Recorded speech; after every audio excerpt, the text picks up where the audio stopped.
Hi, my name is Erin Stratton.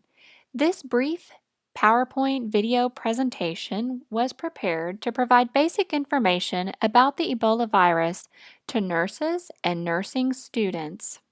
For more information, please visit the CDC website at www.cdc.gov.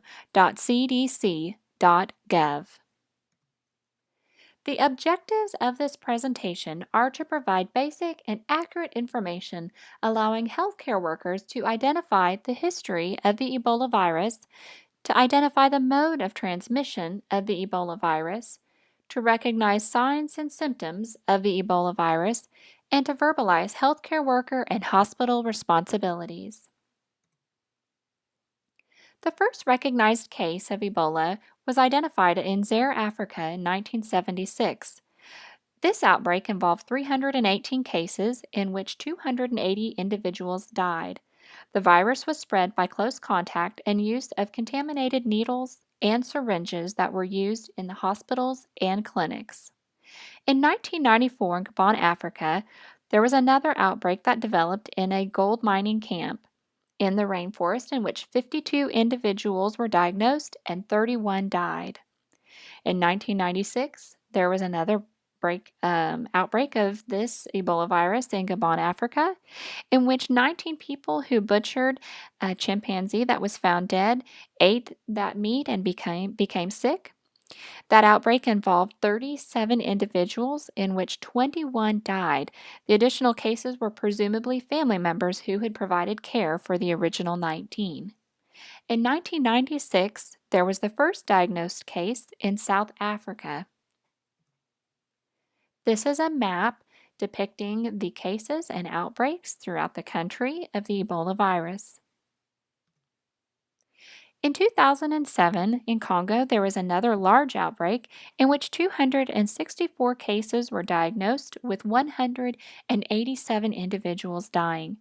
The outbreak was declared over after the last death occurred and no new cases emerged.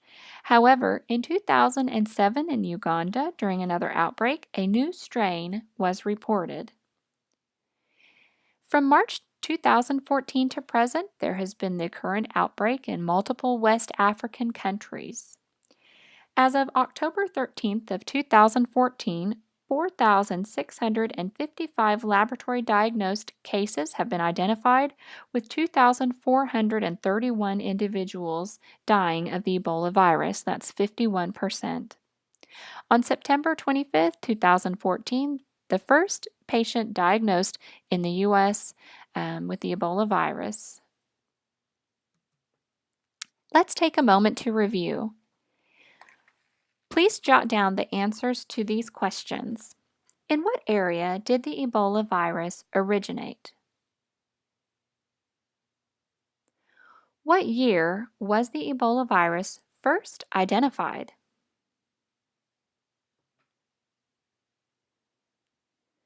When was the first case of Ebola diagnosed in the United States?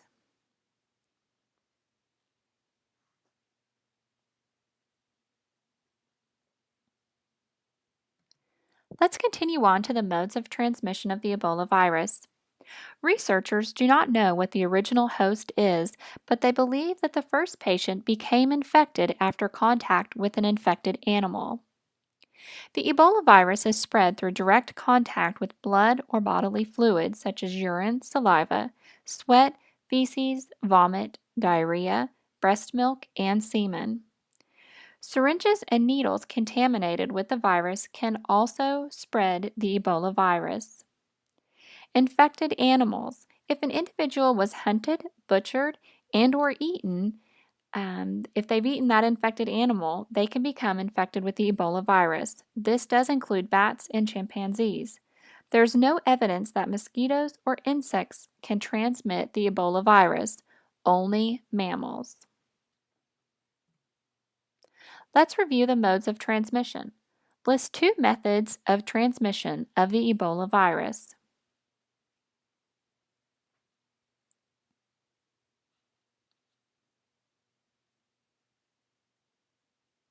Describe two scenarios in which a healthcare provider can become infected with the Ebola virus while caring for an infected patient.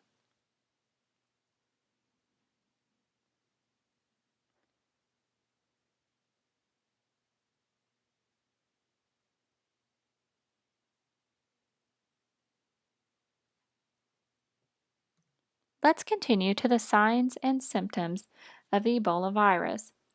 Fever is often the first sign of the Ebola virus.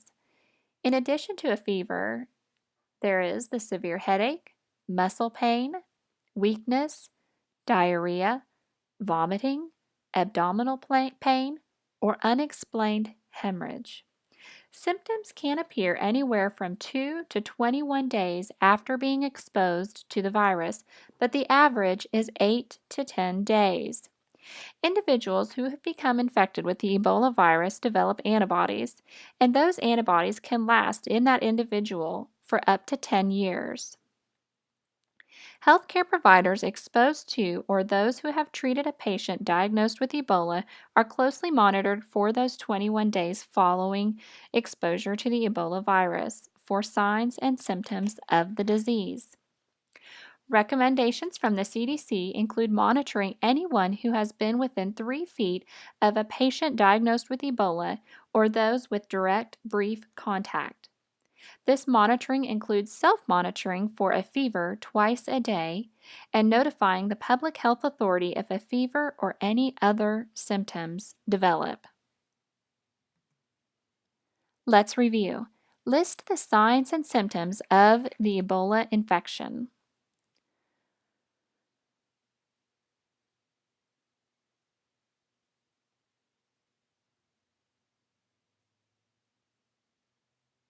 Describe the monitoring steps for healthcare providers who have cared for a patient infected with the Ebola virus.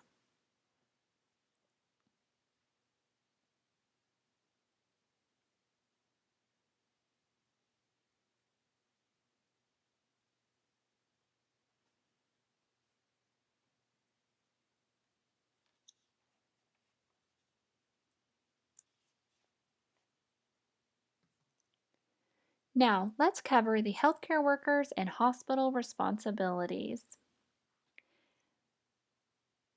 It is very important to know the signs and symptoms of the Ebola virus. The link below includes a checklist in which patients can be evaluated for risk of being exposed to the Ebola virus. Droplet and contact precautions should be strictly followed. Studies have shown that the Ebola virus can live on surfaces for up to 6 days. Therefore, personal protective equipment should be worn. PPE should be a minimum of disposable gloves, fluid-resistant or impermeable gowns, eye protection, a face mask, and shoe covers. Know how to properly put on and take off your PPE. This video provides instruction on the proper method for donning and doffing your PPE.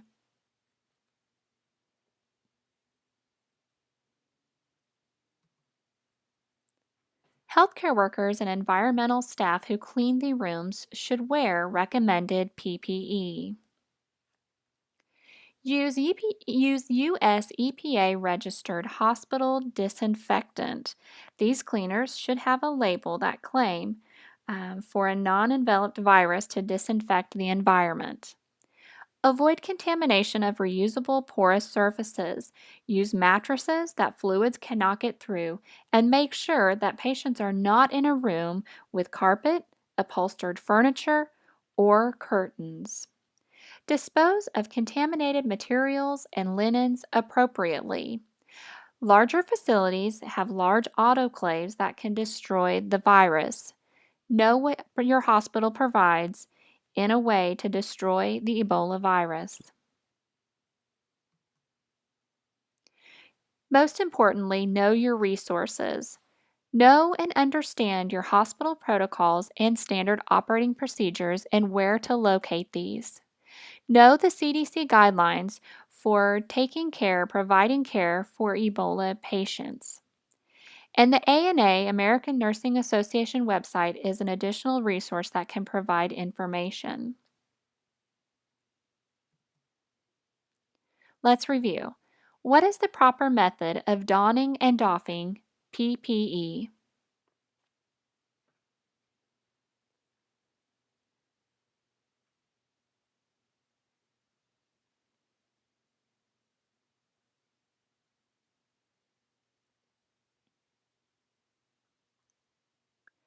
What precautions are followed when caring for a patient suspected of having or who has been diagnosed with Ebola?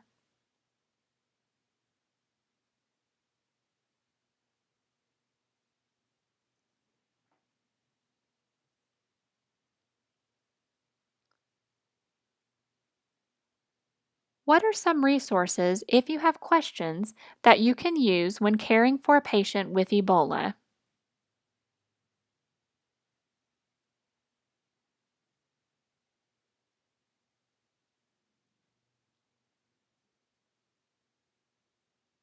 This concludes this presentation. Thank you very much for your time and attention.